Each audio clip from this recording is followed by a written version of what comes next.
Hey guys, Hamsterwheel here, your favorite certified dad gamer. And today, I want to talk about Mists of Pandaria. That's right, I don't want to talk about Wrath of the Lich King Classic, I don't want to talk about Dragonflight.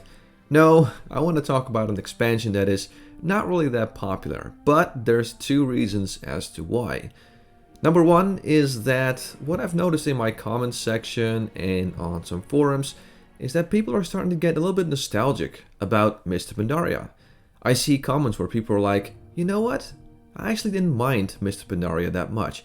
I actually enjoyed Mists of Pandaria, and I had a good time there. And the second reason is because for the first time ever, I'm playing on a Mists of Pandaria private server and sticking to that server for quite a bit of time. Because I've played on Mists of Pandaria private servers before, but generally what I did is I just leveled a character there quickly, checked out a little bit of endgame content, and then just went back to, let's say, a vanilla or TBC private server. But now that I have less and less time to play video games, and I'm more of a casual gamer, I'm actually sticking to a Mists of Pandaria private server called Stormforge. I've been there during launch, and ever since that server launched, I've been there very steadily, just casually doing dungeons, doing some PvP, doing some endgame content, and just having a good time. And now that I see what Mists of Pandaria is like, because I've stuck to one and I've seen the progression through the patches, and I see now what Mists of Pandaria has to offer in terms of class design, in terms of features, and in terms of just overall feel, I think it's time for me to talk about it. And again, the timing is not quite right. Would have been way better if I checked it out during the retail Mists of Pandaria days, but you know what? Better late than never, and I just felt like talking about it. So, sit back and enjoy. I'll have some Mists of Pandaria footage in the background for you guys to enjoy. So, let's dive into it. And I want to dive into it with an analogy. To me, personally, Mists of Pandaria is a very anticipated album from, let's say, Metallica, a famous band that people were hyped about, because they knew, oh, a new album is coming. But then the first three soundtracks of that album were just terrible. And then the later soundtracks were actually not that bad. That's, I think, the best way I can describe Mists of Pandaria. Because right from the get-go, Blizzard did a pretty poor job of kind of hyping people up and making people excited for this expansion. Now, let me talk about what I mean here. Think about any cinematic for any expansion or version of World of Warcraft that you've seen prior to Mists of Pandaria. What do you feel? What do you see? Think about the trailer for vanilla World of Warcraft, TBC, Wrath of the Lich King, Cataclysm. What do you see in those trailers? You see death, destruction, a very sinister atmosphere, and then look over to the trailer for Mists of Pandaria. It's wacky, it's weird, it's goofy. You see that orc and human just kind of jokingly fighting together, switching arms, and it just had a very weird and wacky attitude. And if you compare that to the previous trailers, it was a complete departure of what Blizzard released beforehand. And it's probably one of the main reasons why people didn't even take it serious, to the point where they thought it was an April Fool's joke. I mean, if you are a company and you're about to release a brand new expansion with all of this content, and you used all of these resources to get this thing up and running, and you've invested a lot of money and time into it, and the reaction that people have is that they think it's an April Fool's joke, you done messed it up pretty badly. So that's what I mean with it is a soundtrack of an album where the first few soundtracks are just terrible. They announced it really, really poorly. And besides the trailer, I think a problem was also the really heavy focus on the Oriental theming. And if you look back, once again, to the previous expansions, you can see that WoW had a very Tolkien-esque atmosphere and feel to it. I mean, look at WoW Vanilla, where it was all about, slaying dragons, and a very, almost cliche kind of feel to it, but it was very recognizable. And of course it was very recognizable because it resembled what we saw in Warcraft 1 and Warcraft 2, the very old RTS games, Orcs versus Humans. and of course Warcraft 3 with Arthas. It's all very memorable, and many of the expansions, TBC, was focused around very well-known characters in those previous RTS games, and of course Arthas as well in Wrath Lich King, once again pretty much a main character of the Warcraft 3 RTS game. And then you have Mists of Pandaria, which was mainly focused around a small, kind of forgettable character in the Warcraft RTS game, which they based an entire expansion out of. And I'm just one of those guys, I look at the pandas and I'm sorry, I don't think they're cool. I don't think they look nice. If I see a Pandaren rogue, a male Pandaren rogue, it doesn't really inspire me to be one of those because I think they just look stupid. And I don't really think they fit that well in the Warcraft universe. And yes, you can say that they were kind of part of it, but like I said, it was a very minor character in the Warcraft RTS series. So not only did the trailer really not do that well, also the content and the atmosphere was heading into a completely different direction than people probably thought.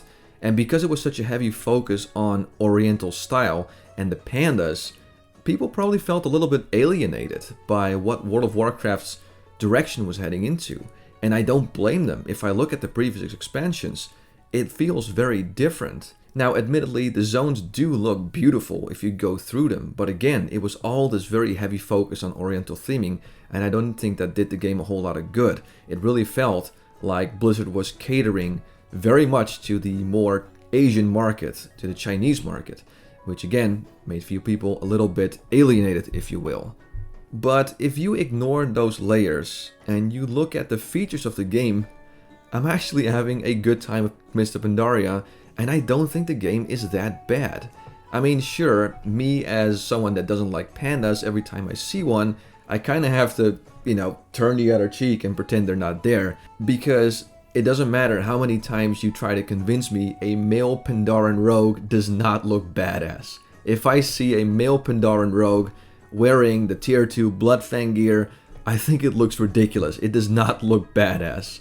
But if you kind of just like I said, turn the other cheek, you'll find many features in Mists of Pandaria that I actually liked. For instance, the class design. I actually really like how many of the classes play in Mists of Pandaria. Now, I'm someone that's very familiar with vanilla and TBC private servers. Matter of fact, the majority of my time playing WoW was on those servers. And I mainly played an Elemental Shaman and a Balance Druid. And I don't need to tell you how the rotation is on those versions of the game for those specs. You're mostly just spamming Lightning Bolt or you're spamming Starfire. If you're a mage in Molten Core, all you're doing is spamming Frostbolt, and that rotation is not really engaging, it's rather boring.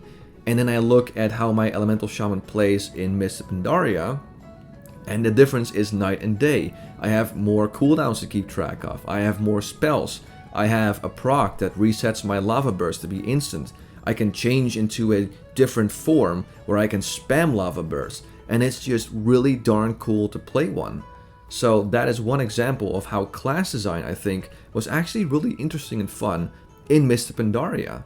Another thing I really like is the flexibility of gearing up in Mists of Pandaria. Sure, there's still dungeons you can do where you can get loot, but there's also scenarios where you can get some Valor points or some Justice points or some other gear. You actually had a fair bit of world bosses in Mists of Pandaria, which was really cool because again, those gave you extra points and they gave you an opportunity to win gear. And also, I mean, it's been kind of controversial too. You were able to get a certain currency, which were Lesser Charms of Fortune, which you can turn into other currency, and those gave you a bonus roll on certain bosses. And that was really cool. I thought it was really cool that you had a chance to get an item from a boss if you killed it, and on top of that you could try your luck and maybe win an extra item. And of course, most of the times you got gold, but sometimes you got a pretty sweet item. And just the idea, the extra addition of being able to roll and try and get an extra piece of gear was, in my opinion, actually really cool, and I liked it. So to put that in a nutshell, I really like the class design. I'm having a lot of fun with how classes play, and I'm having a lot of fun with gearing up. It's not as linear as, let's say, in Vanilla or in the Burning Crusade, and I actually really like that. But there's also some other downsides of Mists of Pandaria, which is just how easy the content is. I mean, I'm playing it on Stormforge, which is a private server that has 3 times leveling rate. And I'm really happy that it has 3 times leveling rate, because the leveling content is so easy that if it would be 1 times rate, I would just be bored so quickly. And that's one of the downsides that really crept in during the age of Cataclysm, where the leveling content was just so easy that the whole world just didn't really offer any challenge anymore. It was too easy. You know, you looked at the world, you're supposed to kind of feel intimidated by all these monsters and all these dangerous zones with these groups of people. You know, you should be on your toes, which was really the case in vanilla, where I really felt like I should not pull too many mobs or else I might die, and I really have to watch myself when I run around a corner and I don't aggro mobs. Whereas in Mists of Pandaria or even Cataclysm, I felt no danger. It was just a mind-numbing experience, and this, mind you, was me leveling without heirlooms. I now have a character there, and I grinded up some justice points, and I got heirloom gear for a few alts, and with those heirloom gears, it's even more ridiculous. I'm just mindlessly grinding through the leveling content, and it's just not fun anymore. Sure, it's faster and it's easier, but it's just boring. It's more convenient, but I feel less engaged. I feel less immersed in the world. And it's not just the leveling content, it's also the dungeon content and the raiding content. The dungeons are hilariously easy. You know, call me old, but I come from a time where heroic dungeons actually meant heroic. And the heroic dungeons in Mists of Pandaria are too easy. They are way too easy. Even in the beginning stages where people still had some blues, maybe a few epics, people were already like steamrolling through those dungeons. And now that the private server that I'm playing on is on Throne of Thunder and people have some really good epics, it's just almost mind-numbing. It just goes by really fast and it's just too easy. And I actually don't mind that it's fast. It's good for me. I'm a casual player, so I'm able to be flexible with how much time I can spend playing WoW. But it's just too easy. I'd much rather have 15 minutes of challenging content than, let's say, 30 minutes of just super easy content where you can just, you know, roll your face over the keyboard and come out victorious. And this also goes for the raid finder in Mists of Pandaria. Now, the idea behind raid finder I actually thought was pretty cool, because for instance you have a raid called Throne of Thunder, and I believe there's a total of 12 bosses in there. And raid finder actually split up that very long raid into 4 bosses per raid, or 3. Either way, they cut it down to where you can do a piece of the raid and that's it. And that idea to me was very cool, because I'm a casual gamer, I fully admit this, so I don't have time to do the full raid. I don't have time to do 3 hours of consecutive playing. So I liked that idea, but the problem again is that it was just too easy.